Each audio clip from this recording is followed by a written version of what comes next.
The Art of Leadership Network.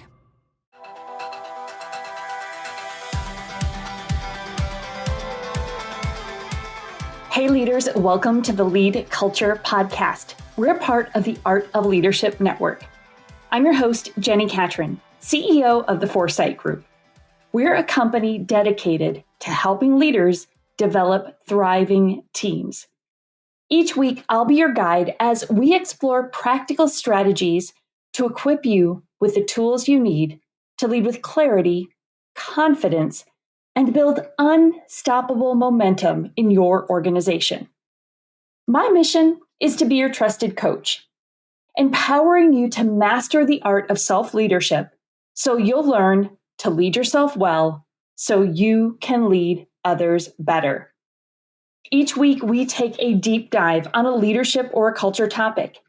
You'll hear stories from amazing guests and leaders like you who are committed to leading well. So let's dive in and keep learning on this leadership journey together. Let's talk about organizational charts that work. See, here's what I believe. I believe that building a team that is aligned and achieving mission together is one of the greatest joys of leadership. Like as leaders, we have this unique opportunity and unique responsibility that we are both responsible for stewarding the mission vision of the organization that we serve, and also stewarding the unique gifts and talents of the people that are assembled to help us achieve that mission. And when those two things collide, when we're doing both of those things well, I think we see extraordinary impact. So building a team that is aligned and achieving mission together is one of my greatest joys as a leader. So how do you effectively design the team to support the needs of the organization, as well as cater to the unique gifts of each team member, right? How do you hold those two things in tension? How do you honor the commitment of current staff while expanding the team to meet the demands of the future? We feel that tension a lot when we're doing organizational structures and maybe some change. A well-designed organizational chart is not a necessary evil of organizational life. I think sometimes they get a bad rap. Like we feel like it's just this bureaucratic tool to make HR happy. Rather, I believe it is a life-giving tool for clarity, alignment, good decision-making, and it's the engine for accomplishing our mission. So I want to give you just a few things to get you thinking today. And hopefully it's even some language and perspective that helps you have maybe a healthier perspective on what a great organizational chart does. And it might give you some language to share maybe with your leader. If you sit somewhere in the middle of the organization or in a second chair, you're like, I get it, but my leader doesn't get it. Hopefully I give you a bit of language that can help you open the conversation more. And when you're talking with your team, our teams are always a little nervous about organizational charts. And I'm going to tell you why that is in a minute. But my hope is that as I share this with you, it will give you some insight into the language that you can use to help kind of shape or reframe everyone's perspective on organizational charts. So personally, I've never met an org chart I didn't like. I love them. They fascinate me. I geek out at the opportunity to help leaders think through their org chart and align their team in a way that helps them achieve their mission. That's how I see it. But I realize that's not how everybody sees it. So I'm hoping I'm going to bring you with me on my philosophy here today. And it might be a little weird. I might be a little bit of a geek about these things, but there are really two really good reasons why org charts energize me and why I think they should energize you. The first is that they reflect the sacred privilege we have as leaders to steward the resources of the people that God has entrusted to us. Let me say that again. A great org chart reflects the sacred privilege we have as leaders to steward the resources of the people that God has entrusted to us. You've heard me talk before about how leadership is sacred work because as leaders, we are influencers. As influencers, we have the power to change or affect others. If we have the power to change or affect others, that is very sacred work. And so an org chart reflects that sacred privilege. Secondly, a well-designed org chart empowers us to accomplish our mission. Simple as that. Helps us understand that sacred privilege we have, and it empowers us to accomplish our mission. See, hidden behind a bunch of boxes connected by lines are people and purpose. Sometimes we just look at this org chart with, the boxes and lines and, all the structure stuff that we're trying to organize there. And that's all we see. we've lost the human that is behind it. So it's people and purpose are behind that structure that we're trying to create. These two things are foundational to effectively accomplishing our mission. We need people and we need a purpose. And in fact, I would say you need that more than ever. You may go back and listen. I can't remember what episode it is, but I talk about the 3 building blocks of success. You can also find this on the website. I say it's purpose, people, and plan, or purpose, culture, and strategy. We need the purpose and the people parts to be strong so that we can figure out the strategy for moving forward. Shoring up clarity of purpose and clarifying our culture are, I think, again, are going to be the differentiators in us being able to succeed in the season ahead of us as leaders. And one of the things I want you to think about as we talk about org charts is that org charts really should be a structure to support our strategy. So really understanding, okay, what's our mission? Why do we exist? Then what's the strategy to achieve that? We want to build the organization chart with that in mind, that mission and vision. We need that mission, vision, and strategy in mind. Then we want to build an org chart that supports that. I'm going to help you kind of look at some ways to do that as we go. So why don't we like org charts? Typically, it's because org charts are created in reaction to a problem or as an afterthought to a system that has already been established, albeit typically informally and often haphazardly. So we often don't like org charts because we're being reactive. We're reacting to a situation. We're reacting to somebody on the team not working well with somebody else. And so we try to organize it on an org chart. Or we're reacting to things have gotten complex and people are complaining because they don't know who to go to or, how to get decisions made or something. And so we kind of reactively just create an org chart and kind of hope it all sorts itself out. We don't like org charts when people use them to wield power over us. So sometimes that's why we don't like org charts. We don't like them when they're inaccurate. We don't like it if we don't have one, but we also don't like it if we have one. We don't like them when they're no longer working and they force us to recognize that changes need to be made. And we're like, oh, and there's people a part of that process and that's going to get complex. So we don't like them for that reason. But here's the power of an org chart. It provides clarity. And I'm going to tell you a little bit more in a minute why that matters. But clarity is a chief indicator of the health of a culture. You've heard me talk about that a lot, especially last month. I was focusing on clarity. Clarity is a chief indicator of the health of a culture. And so an organizational chart is a piece of that clarity puzzle, if you will. Let me give you a little insight in what is typically happening for most organizations. An organization starts with a founding leader.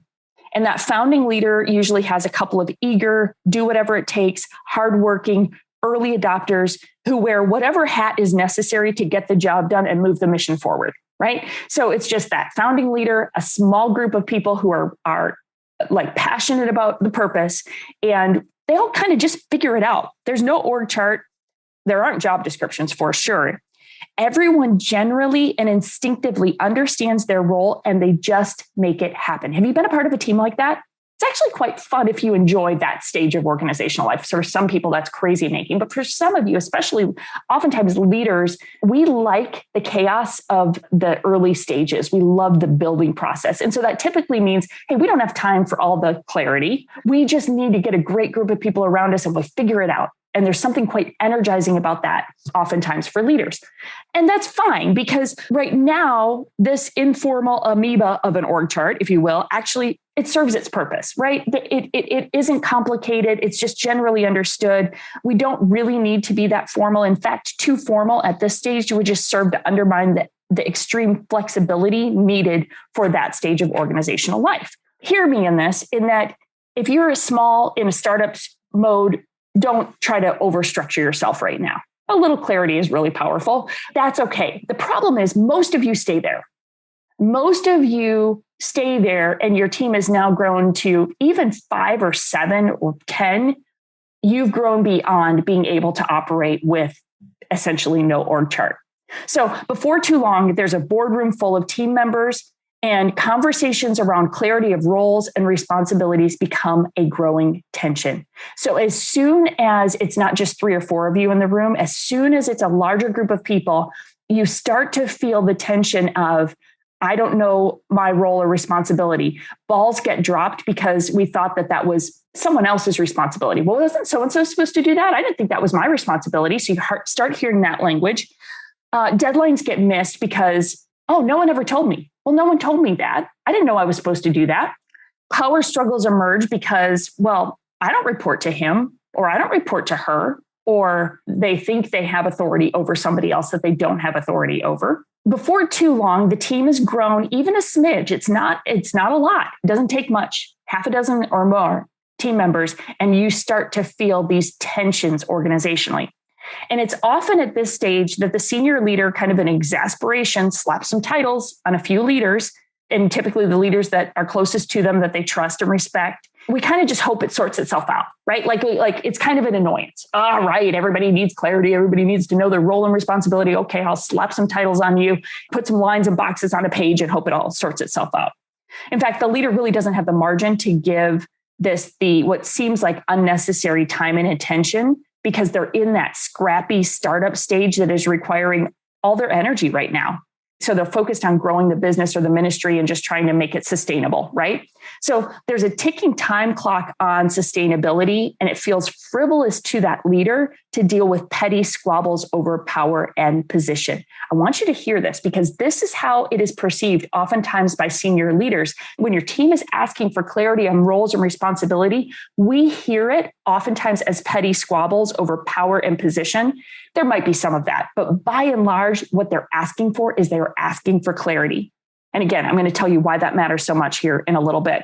So this is where the problem really begins for us, because this reactional makeshift org chart becomes the template that all future org charts are built on, right? So we built this little primitive sketch pretty quickly, pretty haphazardly, and now we just keep adding to it. We weren't strategic and we weren't intentional with the first draft. And now that's what we're building everything off of. So we've created really kind of a monster. Year after year, we make adjustments to this draft without ever considering the structure and the system needed for achieving mission. Because remember, we built it as a reaction to people begging for clarity rather than an intentional structure to support our strategy. Do you see where the different approach starts to make all the difference here? We've created an org chart that appeased the frustrations in the immediate rather than creating an org chart that strategically solved for mission outcomes. It is a very big difference, and it's critical for us to understand. It's a case of reacting in the moment rather than being intentional in the development. So we find ourselves facing like this Frankenstein creation, right? It's just kind of, we keep adding on and bolting on, and it's a monster that barely makes sense to those who created it. Think about that for a minute. Like, you barely understand it. And it is incomprehensible to someone outside your system. So what I'd love for you to do, you might even just pause here for a minute, is to pause and like go sketch your org chart. And for some of you, you've done more work on this, and so it's clear. And for others of you, you're going to be kind of making it up because you've never really put it on paper. But I want you to go sketch your org chart. And then I want to ask you this question. If you just handed it to me, would I understand it? And we'll come back to that in a minute, but I'd love for you to just kind of pause for a minute, go ahead and sketch it out, just so you've got it, that picture in front of you as we continue the conversation. So here is why I think as leaders, we have a responsibility to provide clarity in the org chart. And it's why I think that when our team members are asking for that clarity, that it's not as much of a power struggle and jockeying for position as we sometimes perceive it to be, but it's more about their desire to understand their place. And leaders, we need to hear this and really listen to this, because one of our core human desires or our needs is belonging. And one of the chief elements of having a sense of belonging is finding purpose in what we do. So remember, I said a good org chart is all about people and purpose. So finding purpose in what we do is really important. And let me give you a little caveat here. We are in a really critical era, probably worldwide, but particularly in our organizations, where people are reevaluating where they want to work, why they want to work, what they want to do. They're saying, I want to do things with more meaning and purpose. And there's some really good data coming out about this that I hope to share before too long. They're longing for meaning and purpose, and they're making new decisions about where they give the best hours of their day based upon meaning and purpose.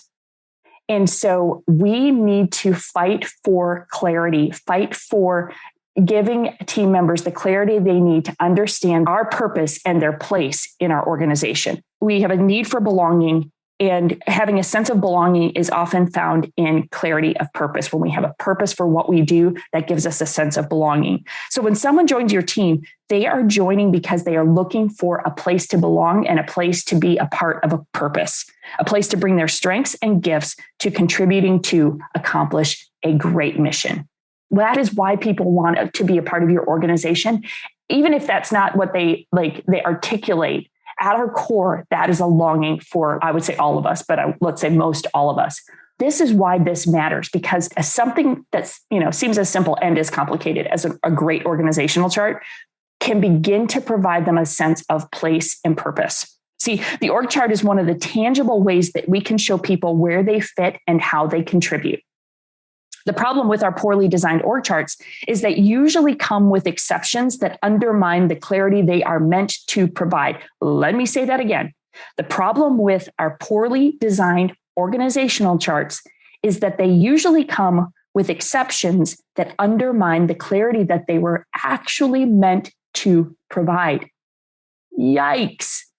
So classic examples are the veteran team member who still has a VP title, but more and more responsibilities have been redistributed because the role outgrew him or her, but we didn't have the heart to tell them or to hire anyone over them, right? So we didn't want to have the hard conversation. We didn't want to have the important conversation about, hey, this role over here is actually the better fit for you. And I understand you expect you would just kind of, grow into higher levels of leadership, but those different levels of leadership require different skills and gifts. And that's not a great fit for you. But here's why we want to keep you in this role, because this is really aligned with your strengths and gifts. And this is the best way you can contribute to the purpose of the organization. Now, don't say that being manipulative. Like, you have to believe that. It has to be true and congruent with what you believe. But again, this is back to our stewardship of our people and the stewardship of our purpose, and that our org chart should reflect that. We have to be willing to make sure that we are not just keeping people in positions to make them happy, but we are putting them in the right positions for both their benefit and the organization's. Not always easy, requires really some difficult conversations. But when we allow things like that to happen in the org chart, it muddies the picture. We're losing the clarity that we're actually trying to provide. Here's another classic example. The senior leader who has a longtime friend who has a specialty job description written specifically for what that person does and wants to do being a key one. This happens a lot. And reports directly to the senior leader, bypassing all typical chain of command. So it's a complete exception in the organizational structure. And here's what's happening. That person might be happy, and the senior leader might even like it because it's somebody they know and they love, and they just want them in close proximity. But it undermines the understanding of the rest of the team. And it actually really hurts culture, because they see us as leaders making exceptions and kind of playing favorites. And so they don't trust the structure and they don't trust the leaders. When we lack clarity and when the org chart has exceptions because of some of those nuances, it causes us to lose trust with our team, but it also just removes some of the clarity that the org chart is supposed to provide. Let me give you some symptoms of an org chart that needs clarity. I already told you some of them. I'm just going to bullet point them. Symptoms of an org chart that needs clarity. First, it just doesn't exist. It's non-existent. If you don't have an org chart and you have more than 2 or 3 people on your team, it's time for an org chart. The second one is it's ambiguous. You sketched it out for me and you handed it over, and I was like, I do not understand who does what or who reports to whom or how anything gets done. If it's not clear, it's time to bring clarity. So it's ambiguous. Number 3, it's incorrect. So it's not actually how we work. So we have an org chart, but it's not really how we work. Everyone knows who they actually go to get something done. So they might report to somebody, but they never go to the person that they technically report to on the org chart, because that's not how we do things or how we get things done. So it's just incorrect. It exists, but it's incorrect. And then the fourth is it's just ignored. So it exists. It might be correct, but we ignore it because we kind of just do our own thing and we don't really care. So symptoms of an org chart that needs clarity is it's non-existent, it's ambiguous, it's incorrect, or it's ignored. Org charts are not something to fear. And that's what I want you to take away from today. They should be something we welcome. And here's the thing, you guys, if you sit at the top of the org chart, you will often place less value on the need for the structure because everything is clearer at the top. And so since you have a clear view and it feels clear to you, you assume everyone else does. I mean, if it's clear to you, it might have some murkiness below. If it's fuzzy to you, it is a blackout throughout the rest of the team. And here's another thing, that when you sit at the top of the org chart, you control the strings and you wield the majority of the power. So you're in a position of power. So you become blinded to the confusion and the chaos that lives within the rest of the structure. And so you have to recognize that if you're a more senior leader in your team, it will feel clearer to you than it feels to the rest of the team. So lest you be tempted to think that org charts are unnecessary, let me caution you that that attitude is one informed by the very privilege of your seat of power within the organization. So if you don't think it's necessary because it's clear for you, it's because you sit in a position where you have the power to influence it. And not having a posture of understanding for that value, for the value that a clearly defined organizational chart provides for your team, is a miss. Right? If we don't get the value of this and the importance of it to our team, it's not about us, it's about our team, then we're missing out on a key piece of leadership. So your team needs clarity. You know it, they know it, and the organizational chart isn't a bureaucratic instrument required to appease HR or whomever else might be asking for it. The organizational chart is a living, breathing reflection of the collection of humans entrusted to your care who are partnering with you in the achievement of your mission. If you hear nothing else, I want you to get this, that it is a living, breathing reflection of that collection of humans entrusted to your care who are partnering with you for the achievement of your mission. And if a simple structure can help give them clarity, why not? Why not? A well-designed org chart is a lifeline to a growing, thriving organization. Now, it kind of has a bunch of threads then that we can chase, right? Because a clearly designed org chart begins to help us understand how we make decisions, how we communicate, et cetera. And I want to tell you that before we finish this discussion today. Here's a couple things to think about. If you're struggling to achieve mission, it's probably time to look at your org chart. If you're frustrated because team members are not taking initiative, it's time to reevaluate your org chart. If you're constantly refereeing conflicts between team members, it's time to reevaluate your org chart. So just a couple things to get you thinking. Honestly, I think most leaders right now need to be rethinking their org charts. Now, some of you might have done this. You might have, with the impact of all the transitions these last couple of years, you might have moved people around quite a bit, just trying to figure out, what do we need to focus on, and just giving people jobs because some things that they historically did maybe haven't had as much priority. And so you just try to move things around. At the risk of creating more upheaval, I want you to consider whether you actually moved them around and restructured based on strategy. Is your strategy driving how you structure your team? So for today, I want to give you 5 things that a great organizational chart does. 5 things that it does. And then in next week's episode, I'm going to give you a bit more of the how. How do you structure for strategy? But for today, what a great org chart does, it provides clarity for my role and my place on the team. And that's for every team member. That a good org chart provides clarity for my role and my place on the team. I know where I fit. I know my relationship to everyone else on the team. I have clarity around that. Secondly, it clarifies my authority and responsibility. So I know my role, and then I also understand my authority and my responsibility. So if I am at a director level, I know the authority and the responsibility that comes with that. Now that provides additional clarity. So that's a little, kind of 2.0, but it helps me understand my authority and responsibility as a team member. The third thing a clarified organizational chart does is it provides clarity for communication. Who needs to know what and when? Who are the people that are like peers organizationally that I need to make sure are looped into decisions I make? A good organizational chart is going to provide clarity for those communication systems. Number 4, a great organizational chart provides clarity for meeting structure. Who's responsible? It tells us who's responsible, right? So then who's responsible informs who needs to be in what meetings. What's the purpose of the meeting? So who needs to be there based upon who's responsible for whatever it might be.